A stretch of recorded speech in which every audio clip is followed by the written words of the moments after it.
everyone. Welcome back to Winenance Wednesday. This is our weekly financial independence live stream show and podcast where we talk about all the ways we can transform our lives through our finances. And we do that by learning how to spend our money more intentionally, how to grow and invest so we can build wealth, and of course, so we can live more intentional, more fulfilling lives. We are your hosts and personal finance educators, Stephanie and Marie. We are also two sisters on the path to financial independence. And if you are new to Winenance, go ahead and click the like and subscribe button if you're watching on YouTube, whether you're watching the replay or you're joining us live. And if you are listening to our podcast, we would love it if you would subscribe to our podcast. And if you don't mind leaving us a 5-star rating and review. All of these things help other people find Winenance and can help them find the path to financial freedom. So we thank you so much for doing that. All right. So I'm excited about today's topic. It is basically how small expenses can lead up to large expenses. And I think it's a topic that most people can relate with. But before we jump into that, we wanted to kind of recap on last week's episode and something that happened over the weekend. Y'all might have heard we got a new prez coming. So during last week's episode, it was last Wednesday. And as we all know, nobody knew what the results of the election were going to be at that time. We discussed basically how to remain a calm and confident investor during uncertain times. And even after the election, we didn't know how the markets were going to react. You know, once a president was elected, we didn't know how the markets were going to react. As we all know now, Joe Biden victoriously won the presidential bid. And so, you know, fortunately, we have only another couple months to get through and then we'll get through it. But maybe you also didn't know that our very own Marie got interviewed on MSNBC. And we thought it was really cool. Like, I mean, obviously I was super excited because I'm like, oh my God, my sister's on TV. But the thing was, it went like, you know, micro viral, whatever you want to call it. Yeah. Like it was being posted all over Twitter and everywhere. And it was really awesome. And I thought what you said was so poignant and so just on point. Like, I don't think anybody could have said it any better. So we just wanted to share it quick with you guys. You know, it's only a couple minutes and I think it's a fantastic recap of just how I'm sure we all are feeling. So not to make anybody wait any longer, here we go. Out here, I want to introduce you to one of the women that I was talking to when I first stepped outside these gates. Talk to me about why this was important to you to be out here right now. Well, I'm here for democracy. You know, the country came together and said we are not going to stand for fascism in our country. And so that's truly why I'm here, is democracy above anything else. Obviously, it feels great to be here with, you know, other Americans who feel just as strongly about Biden's win. But for me, it's about restoring ourselves back to constitutional norms and caring about democracy. What comes next? What are you hoping to see from this ticket? Well, I hope it'll be a progressive ticket. I hope that he'll be able to pass progressive legislation that will support the people who put him here, especially the black women, the black people who voted for Biden and Harris. We need to see progressive legislation that will directly impact our lives. I'm not hopeful of it because Mitch McConnell is going to be an obstructionist leader in the Senate, and the Senate is certainly not going to, they want Biden to be a one-term ineffective president. So we've got a hard road ahead of us, but I'm confident that if Americans can stick with it, we have to support the two Democrats who are running in the runoff in Georgia to take back the Senate so we can help President Biden become an effective president. And my last question to you is, there are questions about if President Donald Trump will concede. Do you need to hear that? No, I could care less. He's irrelevant at this point. We're here for President Biden. The country needs to move on. We have to unify. If Donald Trump doesn't want to act like a grown-up, then we don't need to listen to him. We don't need to spend any more time focused on his division. We need to unify. Thank you so much for talking with us. Have fun out here today. And frankly, Oh my God. I love that. I love the end part. Boom. Like smackdown on them. That is definitely the part that I think has gotten the most reaction. So my background is in PR. I majored in communications and public relations. And my old boss from my very first job, she, when she saw the clip, she, first was very proud of it, but she said, you save the hook for the end, you save the crescendo for the end, like, like a tried and true PR person. So yeah, it was very spontaneous, had no idea. I didn't even know I was going to go down there. I certainly didn't know that MSNBC was going to, ask to interview me. And as you can tell, I had a lot on my mind and a lot to say. But, yeah, exactly. I think what you said, Steph, earlier, it makes complete sense. We are, and just like what we talked about last week, politics and policy does affect our lives. And, with this, what is going on in the world right now, this isn't just a matter of partisan politics, right versus left, Republican versus Democrat. I mean, we really are getting into very dangerous territory, and the president is doing some crazy stuff right now. And I just think you have to call it out. Like, you have to speak truth to power, and clearly was not afraid to do so. So, exactly. Yeah. I mean, and that's the thing. I mean, while a lot of us are breathing a sigh of relief and have high hopes for what the future might bring, I mean, the thing is, we still don't know what the country is going to be like in the next 4 years, let alone what the markets are going to be like in the next 4 years, or even the next few months. So I think kind of bring it back to what we were discussing last week is, the thing is, stay steady with what your plan is. If you have a financial plan already set, you run your numbers, you said, this is how much I need to save, and I'm working towards my goals. I need to pay off my debts. I need to, invest for my future and for my retirement, then keep with it. While the news over the weekend was fantastic news, and the news that I think most of us were hoping for, it really doesn't change much in the long run, hopefully. If anything, it makes it better. But the thing is that you need to stick with what you have planned. And that was really our focus last week, was focusing on what is good for you and what is right for you, and not about all the other noise that's happening around us, because you can get very much sucked into that and into the what ifs and the worries of whatever some random person on, Capitol Hill is going to do or not do, versus what is in your control. So I think kind of bringing it back to that is, again, stick with what your plan is, continue to save, continue to invest, and continue to build a future for yourself. And that's what's within your control. And that's what we all plan to do as well. Yep, absolutely. And I think that's a good segue into tonight's topic. We're going to be talking about why small expenses are your biggest expense. And it's about being intentional. It's about sticking with your plan. It's about knowing your goals and then spending around that and saving around that. So it's a good segue into today's topic. So, Steph, I know you've got a lot to say about this. So why don't you kick us off? I know. I mean, when we decided to do this topic, I was like, okay, well, the first thing that comes to mind is Target. Yeah, because I feel like Target is like the key, problem to all of this. You go in there and everything's under $10, and somehow you went in there to buy toothpaste, and $100 some odd later, you're like, what the heck did I buy? And what, I have one bag of things, and somehow I spent over $100. Well, how did I get toothpaste. Shoes? Exactly. Toothpaste, and I'm leaving with shoes. But it's a prime example of how those small things really do add up. And, everybody's heard about the latte factor, that somehow not spending $5 a day on a latte is supposed to turn you into a millionaire. And, I think that's the thing, is that whole thing has been kind of worked to death. And that's certainly not what we want to try to press on for this evening either. Tonight's show is not about shaming you for what your expenses are, what you're spending your money on, but more so trying to help you be aware of them and help you spend with intention. I mean, that's what Marie and I talk about all the time, is spending with intention to help you grow wealth so that you can live the life that you want and that you deserve.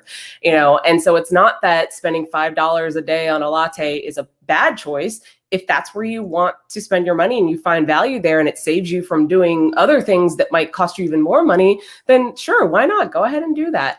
But that's the whole topic of tonight, is talking about those small expenses that add up. And you might realize that some of those small expenses are not where you want to be spending your money, just like I realized a few years back.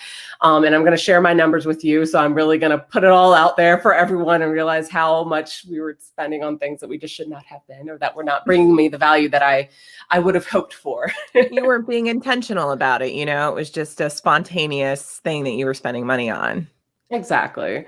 Yeah. So, that's what we want to share with everyone tonight, is some of our aha small expense moments that made us realize how our small expenses were adding up and how they really weren't reflecting what we wanted to spend our money on and how we wanted to live our lives. They really weren't reflecting the person that we wanted to be or thought that we were. And so that's what we're going to share with you tonight. We're going to, putting our heart on our sleeve, our receipts on our sleeve. We're bringing the receipts tonight. We're bringing the receipts. I know. I ran the numbers. I ran the numbers again. I haven't, I knew that the numbers was there, and I remembered it from when I was like, okay, we got to change things. But when I saw the numbers again today, when I was like making sure I had them all accurate, I'm like, oh my God, do we really?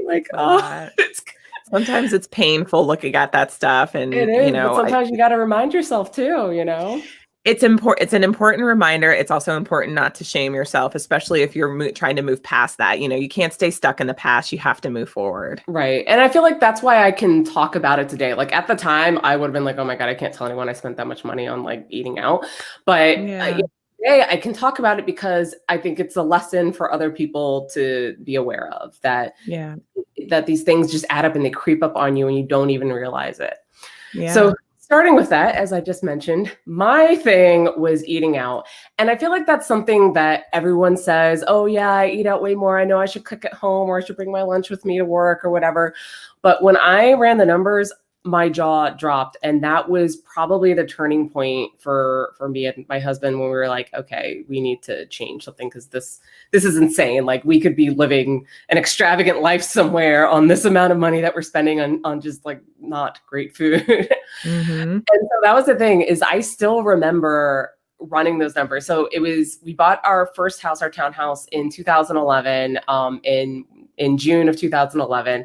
And that November, we spent over $2,000 on eating out. Like, on our grocery budget, it was over $2,000. Oh right? My God. Our mortgage was not $2,000. I'm trying not to have a reaction. I know. No, really. It's like everybody should. I think everybody should have a reaction to be like, wait, what the heck did you buy? And I'm going to break it down for you, and your jaw will drop even further. You thought you pick it up off the floor so it can fall down again. So like I said, I ran the numbers. We spent $2,065 on food related categories. So groceries, bars, restaurants, lunches at work, whatever, everything under the food category. That's what we spent. However, of that $2,065, we spent $385 on groceries. We spent $312 on alcohol and bars. So like going at the happy hour, or just going to like the beer and wine store and picking up something. And then we spent $1,368 at restaurants. Like, seriously, over $1,300. What were y'all eating? That is the worst part about it. Honestly, that is the worst part about it. Yeah. Of those things, that's one thing too. I looked, I was like, were we eating at like, Morton's and Ruth Chris every night? You would think. And for that much money today, I would be like, I better be having like a $50 steak every night. No, not even. Of those expenses, only a few of them were for special occasions. My friend's birthday was in the beginning of November, and I remember taking her out to this wine bar restaurant thing that ended up being more expensive than I realized it was. And then we had my in-laws come to town for Thanksgiving, and so we went out for like a family dinner, and we covered that. But even then, it wasn't like it was $100-something. It wasn't like it was a $300 dinner or anything like that. Right. And so, to be honest, other than the grocery store and those couple special occasions, the rest were all under $100, and most of them were under $40. And that's the thing, like, because we literally were ordering out almost every night, if not every other night. We would be tired and lazy and not want to cook. And so we'd order Chinese, or we'd order pizza or subs, or, whatever the local shop is that has sandwiches and everything else, that gets delivered. We were just ordering all these foods. And that's the thing, is like, it wasn't fantastic food. The only thing I could remember about those meals is that they were probably greasy and unhealthy, Yeah. Like, that's the reality about it, is that I really don't remember much. The ones I remember are those special occasion meals. I remember the meal with my friend for her birthday. I remembered the meal with my in-laws because they came to town that year, and they rarely come, to this area. So that's the thing, is like, those other meals, those other $1,300+ of meals, I don't remember at all. And that's the worst part about it. If you had said I spent $1,300, now granted, I would hope I wouldn't have spent that much money on a birthday dinner and an in-law dinner, but I would have also been like, well, at least I remember it. $1,300 You don't remember, literally down the drain. All I remember is that it probably was like pizza and Chinese food and subs, and fries. Like, So many things are going on, like so many like just ahas are going off for me for this. So first thing that I noticed is that even though the, buying the subs and the Chinese food and the pizza and stuff were the small expenses, they added up to being so much more than the 2 nice dinners that you had out. So really the 2 nice dinners ended up being your smaller expenses in the grand scheme of things. Oh yeah. But when you're buying it in one, when you're spending $100+ on dinner out, you're thinking that's a big expense, and it is. It's not to say that it isn't, but compared to $1,300 whatever dollars for the whole month where you're eating, like you said, very forgettable, unhealthy, just lazy food. If because that's what it would be for me. It's lazy food. It really was just lazy. Like we spent like less than $400 at the grocery store that month, and which obviously we bought some groceries, for $400, and I'm like, what did I even cook that month? Like that must have been for Thanksgiving. Well, I was going to say it was probably for Thanksgiving, and so you think about that. You fed a house full of people, and obviously some of those other groceries that you spent $300 whatever dollars on, went towards you and Nate, but for basically close to $600, you probably had enough food for the month, and you had 2 really nice dinners out, but then you ended up, spending all this other money. I know.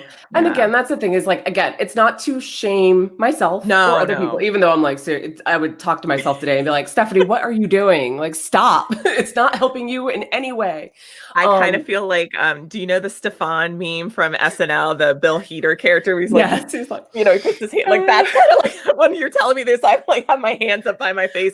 Those who are listening on the podcast, you'll just have to like visualize, but I know, put your hands by your nose and just go, but that's the thing is like, that was even today, like the thing I never did the math. I knew the total number. I knew that the number was way higher than it ever should have been. But the thing I didn't realize until today was that the majority were under $40. Wow. And the reason why it kept going on, so that was our most expensive month. Like, but we had other months that were close to it as well. So it wasn't like it was just a one-off event. Like we had other months that were, close to $2,000 or just met $2,000 or whatever. And that's when, like, shortly about a year later, I started really using Mint. Like, I was kind of passively using Mint at that time, mostly because I was like, well, I want to make sure we can afford our mortgage and everything. But, finally around 2012, early 2013, I was like, okay, like, we need to, like, get our act together. Like, we are making too much money to not feel like we are making the amount of money that we are. And that was the thing. That was why we were spending what we were. That's what made me realize was that we were making a decent income between me and my husband. We were making a decent income. And so we never really felt that pain. We could afford our mortgage. We could afford our bills. Otherwise, we could afford our car notes and our utilities and everything else. We could afford to eat out because, it's just $30 here and $40 here and $20 here. So yeah, like a $15 to $20 lunch every day. Yeah, that's not bad, especially because it was $15 to $20 for me and $15 to $20 for my husband. So that's another $40 a day that you're spending just on lunch. And then we ordered dinner out, which was another $30, $40. And so meanwhile, you're now spending up to $80 a day on average, just eating out. And it's like, these things just added up. And again, we were able to afford it. We were still paying our bills. Even that month, we paid our mortgage. We paid all our bills. It was Thanksgiving, Christmas was coming up. And so, we didn't really feel that pain at the time because we realized, we can pay our bills. So I'm doing okay. But it was a little while later that I'm like, we're really not saving money. And while we had just bought our townhouse at that time and I loved our house, I knew it wasn't going to be our forever home. We knew we eventually wanted to have a kid. I didn't get pregnant until the later half of 2013. And, I had my son in 2014. But that's the thing is like, I didn't have that need at the time to really try to buckle down and save my money and live more intentionally. And when I started realizing like, I don't want to be in this townhouse forever. I want to have a nice, big single family home somewhere that my kid could run around in a yard and go to a nice school, that I didn't have to pay private school education for, just like a nice public school to go to. that was going to cost money. And at first I was thinking like, well, I don't have the money for that kind of stuff. But when I saw those numbers, I was like, you better believe I got money for that kind of stuff. Clearly I you do. Yeah. If I could spend $2,000 on food, like junk food, I can certainly put an extra $1,000 towards mortgage or whatever. And that's really what made me realize that was like, okay, if you can spend in this area, you can move that money to this other area that's going to be more important to you. You know, living in the area I do now and, you know, giving my child the upbringing that we're able to provide for him now in the community that we're in is so much more important. I remember every detail since we have lived here, you know, versus whatever crappy foods we were eating, you know, like however many years ago, 9 years ago. Steph, what kind of you mentioned this basically, but the fact of the matter is that you were doing just fine. Your bills were paid. You know, you guys were, you weren't, you know, worried about like how you're going to pay for your basic, you know, living expenses, and you were being very comfortable. And this is the thing that we try to always tell our clients and our community, you know, people who follow us here on the show or on our social media, is that just because you're doing okay or doing well, just because you have a high salary, just because your bills are paid, does not mean you are doing great with your finances. It really doesn't. And this is a perfect example, is if you're not tracking your expenses, you have no idea how much money you were potentially spending, $2,000, and you had no idea. And I bet if somebody had said, hey, Steph, you just spent $2,000 on subs and takeout food for the month of November, you probably wouldn't have even believed them. You'd be like, no, I just spent $40 here and there. I bought Indian food for lunch. Like, it's no big deal. Yep. And this is the thing. It is a big deal. This ends up being your big, like you said, this is more than your mortgage. It was truly your biggest expense. And that's exactly why we're talking about tonight. Your smallest expenses can add up and be truly your biggest expense. Yep. It really was. And incredible. It was, I looked at it. That was my largest expense that month. Wow. And the months that were close to that, those were my largest expenses, because my house didn't cost that much. My utility bills didn't cost that much. Even combined, my house and utility bills did not cost that much. Like, wow. I don't want to make you feel worse, but can you imagine what that $2,000 would have done in an IRA? And that's the thing, like, I realize that now. We didn't have IRAs at the time, but I'm like, at that rate, we could have maxed out our IRAs, both of our IRAs, me and my husband's IRAs, in just a matter of months, Wow. like, oh. And think about the return you would have gotten, because that was the end of 2011. Like, you would have gotten, I would have had 9 years of growth on that. Oh my God. All right. We underscore this for those watching. We underscore this because it's important to understand how your money can be growing and working for you, as opposed to literally becoming a bottomless pit where you don't remember the food that you don't remember the times that you bought that food. You just know that that's what you're spending it on. So it's not even memorable, and it could have been growing for you over the past 9 years. I mean, wow, what an incredible lesson to have learned. Better to learn it late than never, Yes.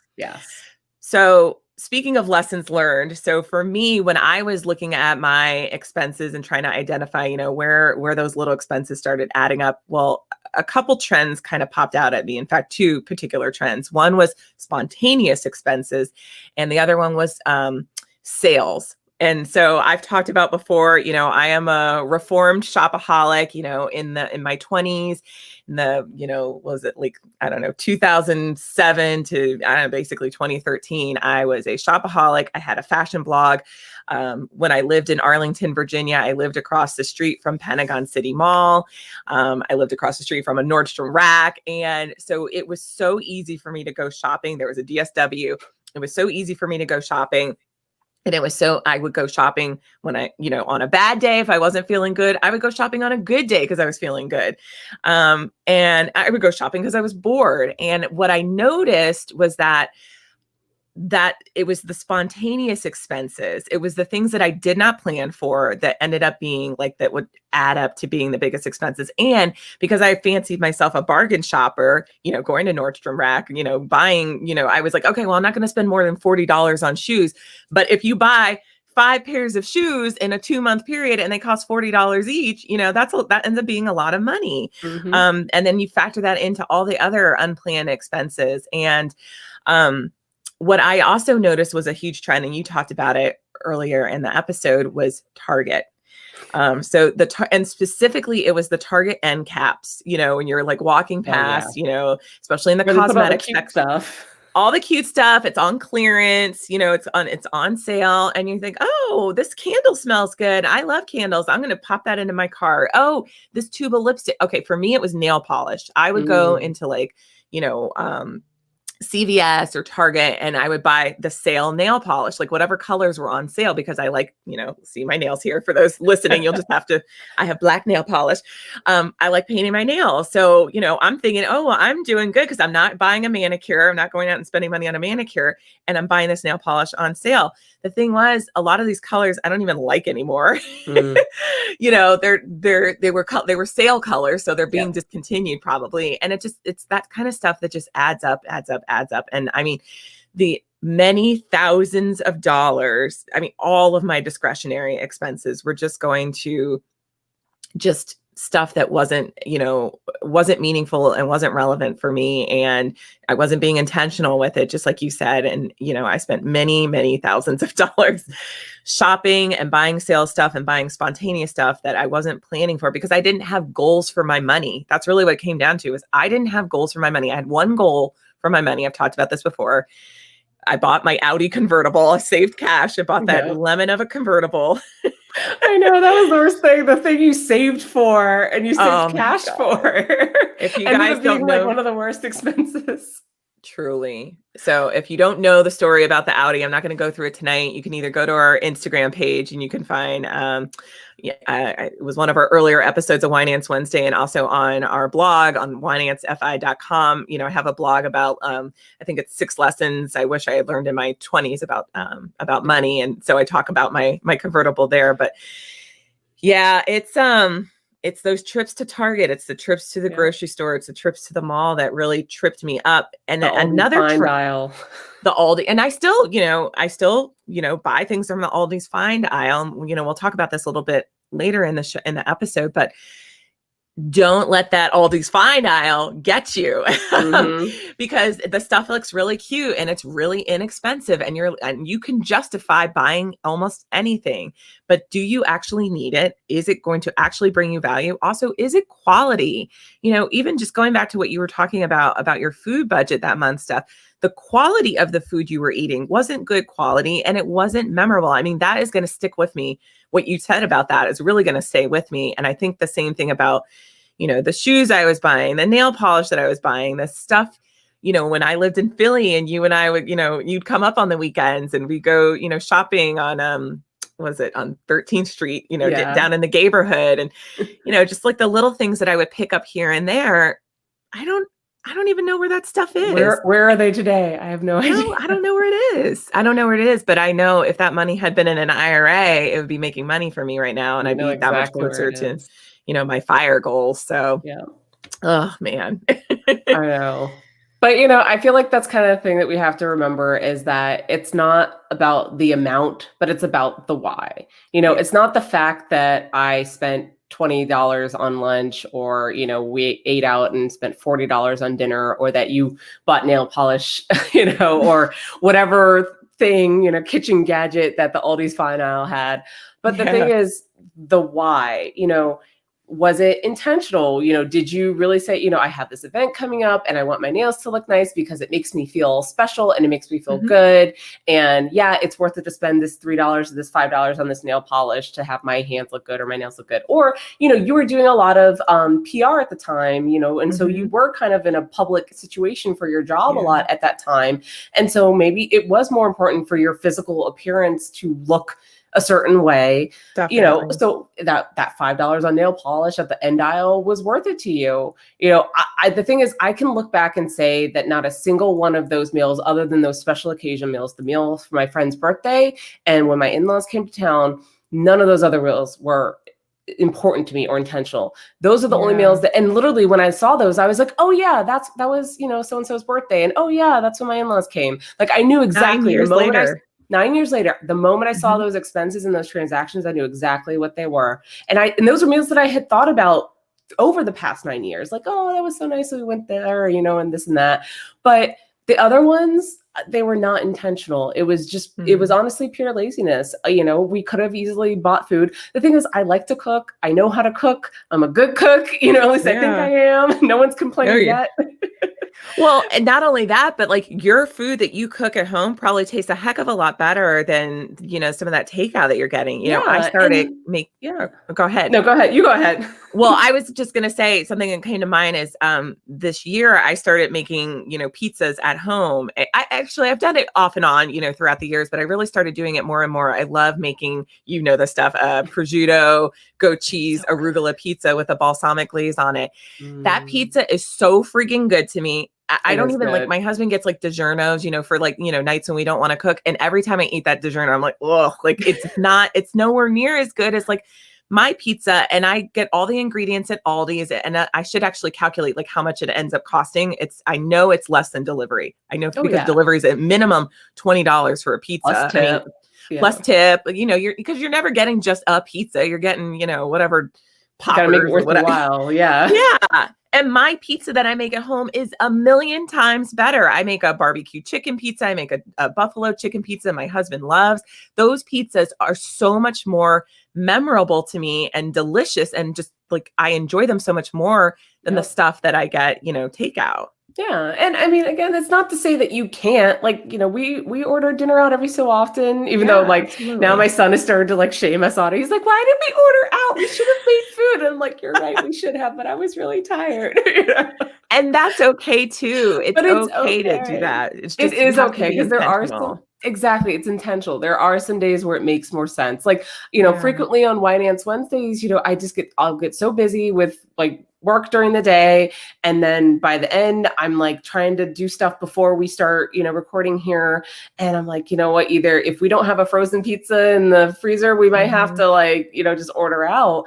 And that happens, it's okay. Things happen at the last minute. It just makes it easier sometimes. But as long as it's not every day or every time you go to a store, you just, splurge in these aisles or on the end caps or whatever, like be more intentional about it. And even if it's not, even though if it wasn't your intention for the day, that's the thing is I've started some mornings saying, I'm going to, cook dinner tonight, or I'll figure out what I'm going to make or whatever.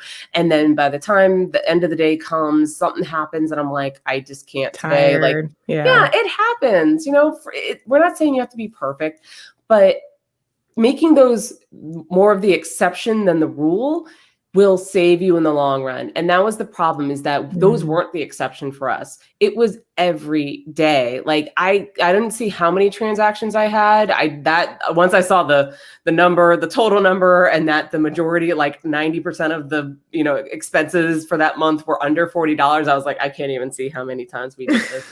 But, I could say that it was the majority of that month. There's 30 days in the month of November, and it was probably at least 20 of them that we were doing that. And that's the thing, is where you have to kind of think about it and say, okay, is this happening all the time, or is this just happening on the occasion? And if it's happening on the occasion, then that's fine. Do what you need to do, forgive yourself, buy what you need to buy, and move on. But if you're finding that it's happening the majority of the time and it's not bringing you value, then that's when you need to start reconsidering things and saying, okay, where does my money really bring me more value? And how can I spend my money there more? And so that was some of the things that we wanted to bring up tonight. Like we said, it doesn't mean that you're not going out anymore. I still order out. Marie still buys things in Target, as we all do. But the key is to look at where your money is going, track your expenses. We've said this all this season, and I feel like this is such an important thing that people who are just starting out on their financial journey, either, they're aware of, but they may not realize the importance of it. Even 10 years later, while I'm doing this today, I track my expenses regularly because I know how quickly I could start to slip up again and start to think, oh, well, I can afford it. So yeah, I'll buy this $20 thing here and this $5 thing here. And next thing you know, I'm spending another thousands of dollars eating out or whatever. So, that's the thing, is track your expenses, be aware of where your money is going. But then also look back at your bank statements or your Mint transactions or personal capital, whatever you use to track your accounts and your spending. Take a look at that and look at it and say, do I recognize this person? Look at just the transactions, not like, obviously, it's you, but like, look at it and say, if somebody were to put this in front of me and not tell me that this is my account, would I recognize the spending trend? Would I recognize these transactions and say, this person's living my best life? They are spending the money exactly where I would want to spend my money. Yeah. Or are you going to say, this person's spending way too money at, store X and way too much at restaurant Y? Is it a type of spending that you would want to be and live up to? Is that person living your best life? Yeah. Not to be cliche, but that's the thing, is like, you want to be living your best life. So why can't you? Like, why not start now? Start. You don't have to be perfect, but start where you can. It's every little step that will get you there. And if you're looking at all those transactions saying, I didn't realize I went to McDonald's that often, or I bought all these things at Target that often, or whatever, then that's where you can start to say, all right, I need to be a little bit more intentional about it. If I'm going to go to Target to buy toothpaste, then I'm going to go to Target to buy toothpaste, and just put your blinders on. I went to Aldi's today to go grocery shopping, and I knew we were doing this episode, and I was like, all right, Stephanie, you can't be a hypocrite. So literally, I had my list with me. I knew what groceries I needed. I stayed pretty close to it. I think I might have gotten one or two things that weren't on the list, but they were food items that I know we're going to use. And I passed that Aldi's fine aisle, and mine is like a double long one, because ours is kind of a bigger Aldi's, and so it's double long. And I almost went down it, and I'm just like, don't even waste your time, girl. Like, don't do it. Wow, good for you. So literally, I completely skipped the Aldi's fine aisle today, because I was like, Stephanie, there is nothing in that aisle that you are in need of, that you do not currently have, or don't have some, longer term plan of acquiring. Yes. Like, you don't need that. You know what I do is I have sort of the way I go down the aisles at Aldi's. I do the perimeters first, and then I do the interior aisles, inside aisles, and I always save the Aldi's fine aisle for last. Mm-hmm. And I kind of like think of that as like, I get a little dopamine hit when I go down that aisle, because you see all the stuff that's obviously shiny objects that you have no need for, right? And what I will do is I'll go and look at the stuff, because it's fun to look at it. For me, it's fun to look at it. It is. But I've talked about this before. I've gotten adept at being able to go down and look at stuff and just appreciating, like, looking at the stuff and then not buying anything. Truly, there's like very few things that I've ever bought from the Aldi's fine aisle. It's either usually like a gift for someone else. Like, something that I think somebody else might like, that I save for like a Christmas gift. Or it's a lot of times it's a kitchen gadget. But even with that, I'm very, very intentional, because I don't want a lot of clutter. I don't want a lot of stuff I'm going to have to clean later. Mm-hmm. One of the things I got this summer was a guacamole. I don't know. It's like, I guess, a guacamole saver. So it basically has like an airtight lid that you press down. So as the guacamole, like as you eat out of it and eat the guacamole out of it, and then you get less and less guacamole, you push the airtight lid down, so it preserves the guac, and so it doesn't brown as much. And I was eating avocados like crazy this summer. I was making guac like left and right, so that was really worth it to me. I love that purchase that I got. Mm-hmm. I got a cast iron roasting pan last year, and I haven't really used it that much. And I thought I was going to use it a lot, and I haven't really used it a lot. And that probably wasn't the best, purchase. So, I still succumb to it. But one thing I want to say, I actually want to come back to, is when you were talking about, would you recognize that person, or is that, are you living your best life? What I would actually say, or what I would ask you to ask yourself is that person stealing your best life from you? When you look at your trends, when you look at your spending patterns, is that person stealing your best life from you? That's a good way to think about it. Yeah. Are you stealing? Yeah. Are you stealing vacations from you? Are you stealing early retirement from you? Are you stealing wealth building from you? Are you stealing whatever it is, starting that business from you? What are you stealing from yourself by spending it unintentionally and letting these little expenses add up over time? What are you stealing from yourself? I bet it's actually ends up being a lot, and something that is far more valuable to you than whatever you're spending that money on. Yeah. And I think that's a really good segue into, basically we have a few tips that we could recommend for people to try, because that's the thing, as we know, it's always easier said than done. Like, just go there, put your blinders on, buy your toothpaste and leave. Like, some days you're just like, I just want to peruse, I just want to browse the aisle and make yourself feel better. The next thing you know, you're like filling your cart with stuff. But I think that's a good first tip is, put that in the back of your mind, put that thought with you when you go shopping and are ready to pull out your credit card or your wallet, your check card, whatever it is, put that in your mind and say, is this purchase going to help future me, or is it stealing from future me? And if it's going to help you, if it's something you need, you planned for it, you budgeted for it, whatever, then go ahead and get it. If it's something that you're like, maybe you didn't plan for, but you're like, I probably do need it, then get it. But then if it's something you're like, well, it just looked cool and I don't really have a plan for it. I also don't know where it's going to live in my house and I don't know how much space it's going to take up and how much maintenance it's going to take, then maybe that's something you want to put back and not really do, because it probably is going to be stealing from future you. But that also kind of goes into our first tip, which we had talked about this before a couple episodes back, and it's using the 24-hour rule or even the 72-hour rule. And so basically what that's saying is that if you find something that you want that you weren't planning on buying, you have a sale going on, you're like, oh, I want to get this thing, or you're shopping the aisles somewhere and you see this cool thing on the end cap or whatever that you hadn't any intention of buying before, then wait at least 24 hours. Even if better, wait 72 hours. That's 3 days. That's it. 3 simple days.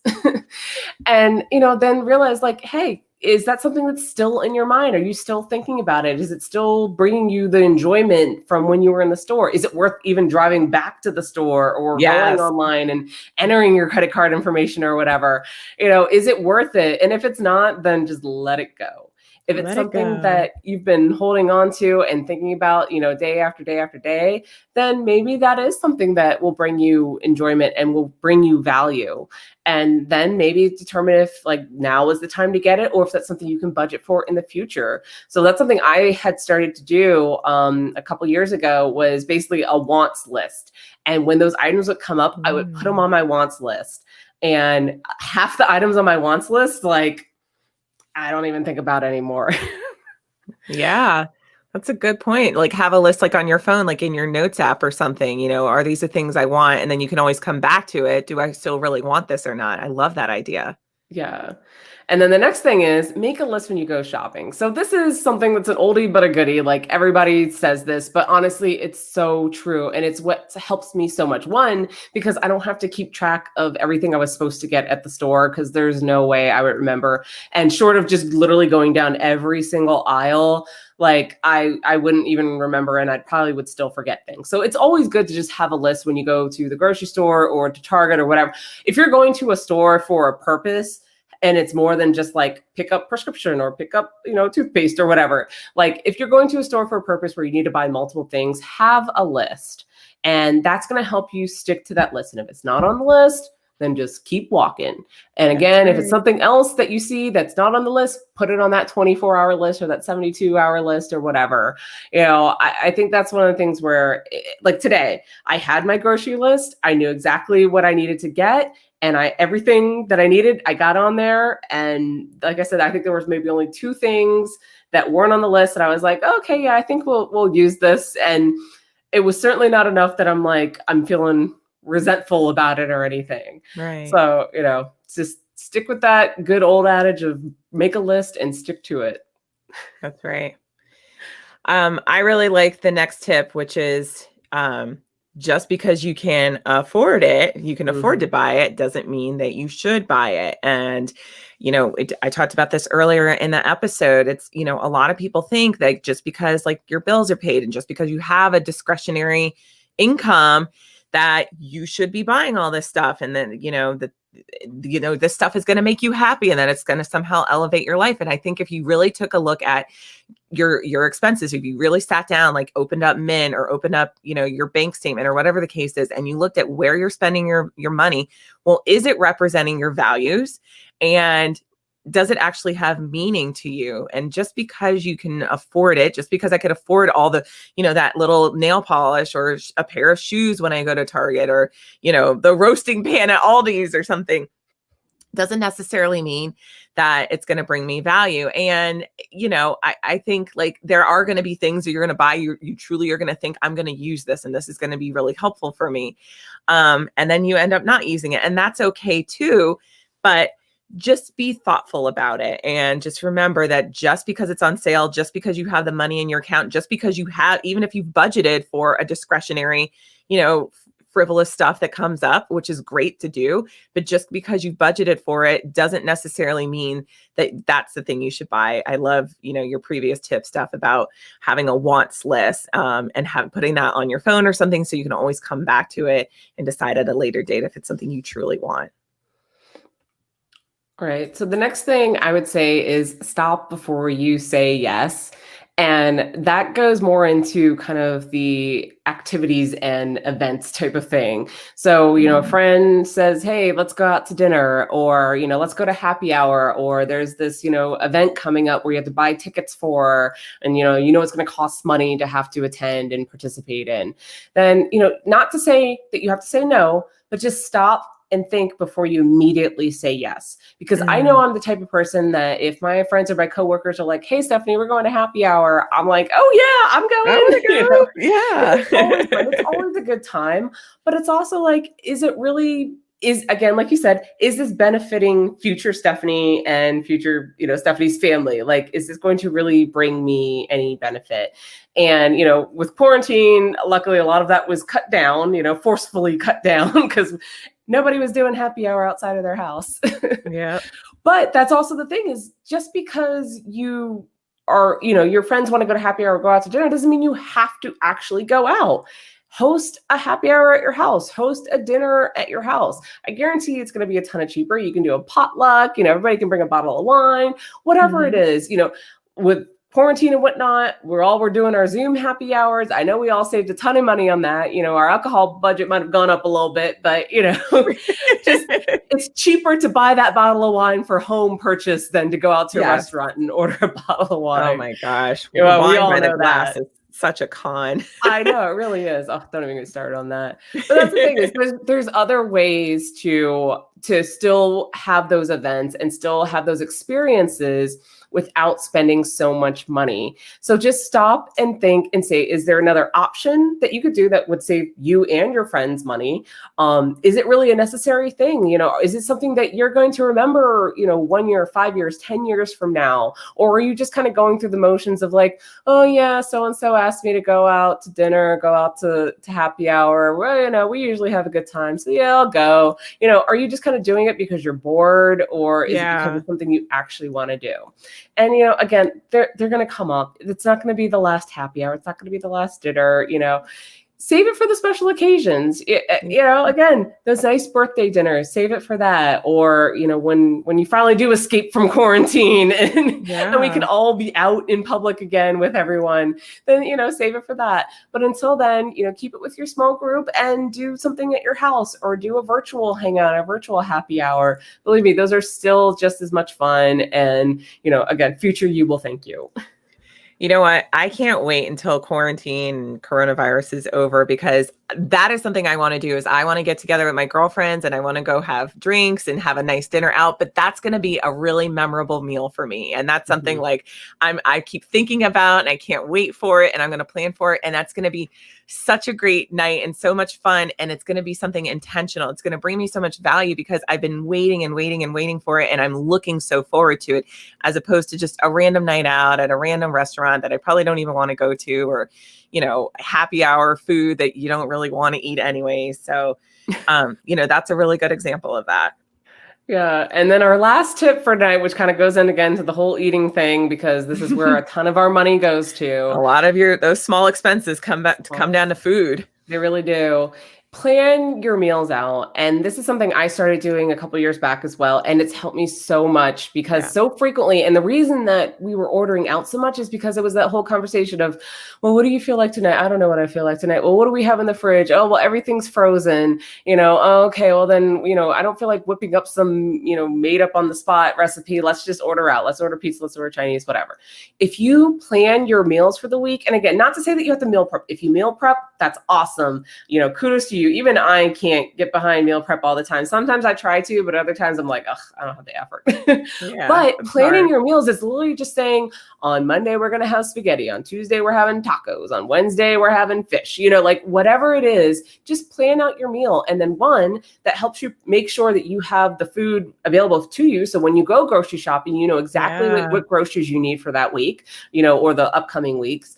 And you know that food's going to be available in your fridge, to thaw it ahead of time. So if you buy food and freeze it, to make sure that it's ready and thawed beforehand so that you can use it to cook, that you have fresh vegetables or whatever you need to cook the food, that you have your pasta and everything else available. That's the thing. Do your meal planning. And literally, like, the simplest thing is schedule like a 30-minute meeting for yourself on Sunday nights or Mondays, whatever day is good for you. Schedule a meeting for yourself so that it's actually a actual physical reminder to plan your meals. Not just say, okay, yeah, I do, but like, Sundays at 5 p.m., as long as you don't have something going on at 5 p.m. on Sundays or whatever day works for you. Just schedule a meeting for yourself and say, okay, yep, 30 minutes meal planning time, and just sit down, go through your home recipe list, things that you like to make or that you're in the mood to make, or even try a new recipe. That's what I did last year. Every month I tried a new recipe, and I have 12 new recipes in my arm. What is it? What's the word now? Recipe box? Recipe box, whatever you want to say. I don't know. In my arsenal. All my recipes are on Pinterest, so. That way it's not boring either. You're always trying something new. Sometimes it works, sometimes it doesn't.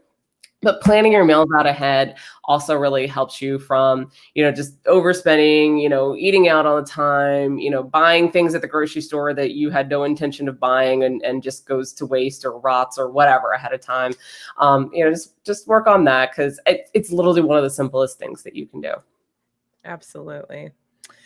All right. Well, we had a really robust episode today. I hope you guys got a lot of really good tips from us about how to, control those small expenses, what to look out for. Definitely, let's actually talk about a couple of those things that we went over. So we talked about earlier, just because you can afford it doesn't mean you should buy it.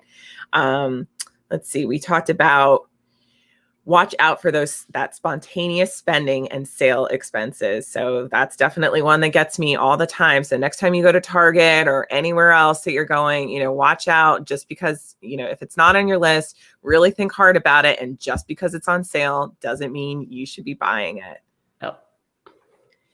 Next one is one of our personal favorites. We talk about this over and over again, which is reviewing your spending trends. So if it's Personal Capital or Mint or any other app that you use, or maybe it's a spreadsheet, make sure that you're tracking your expenses and that you're reviewing your spending trends. It's so important to understand where your money is going. And like Stephanie said, would you actually recognize the person based off of what those spending trends are showing? And is that person stealing your future from you? Is that person stealing your true best life from you? Take a look at your spending trends and find out.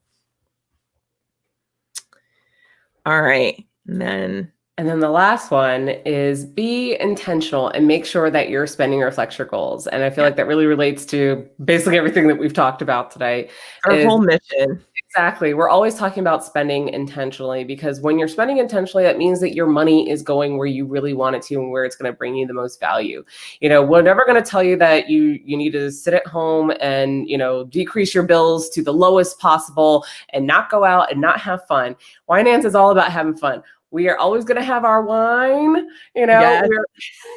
We're always going to be having a good time. And, that sometimes those things cost money. I'm always going to be going on family vacations as long as I can, because I have so much value from that. My lifelong memories with my child and my family and my friends, that's what's important to me. And if that costs me a little bit extra, then okay, that's fine. It's worth it. But again, $1,300 on junk meals is not worth it. And, that's the whole point, is think about where it is worth it for you and make sure that it reflects your goals and reflects who you want to be and how you want to live your life. That's right. So next week's episode, we're going to keep on this topic about intentional spending. And we have a really great interview with Scott Henderson, who's the marketing manager from Cube. So you've probably heard me talk about Cube Finance or Cube Money before. So Cube is a digital envelope app that ties spending and budgeting to point of sale. So basically you have to open up that app on your phone when you go to pay for something at the register, and you have to choose which of your cubes you want to spend out of. So really excited to talk with Scott next week about it. You guys, there are so many amazing features with Cube. I just signed up for it, or I just got the the email that I could sign up for it because it's in beta right now, and I'm so excited. I'm waiting for my card to come in the mail, so I can't wait to dive into there. But I think you guys are going to get so much value out of next week's episode. So definitely make sure that you are subscribed and that you click the bell if you're watching on YouTube. Click like if you are listening in podcast land. Click like and subscribe, and leave us a rating and review so that other people can find this, but also so that you can get notified when we go live each week and when we have new episodes for you. So until next week, we will see you guys later. See ya. Bye. All right, bye everyone.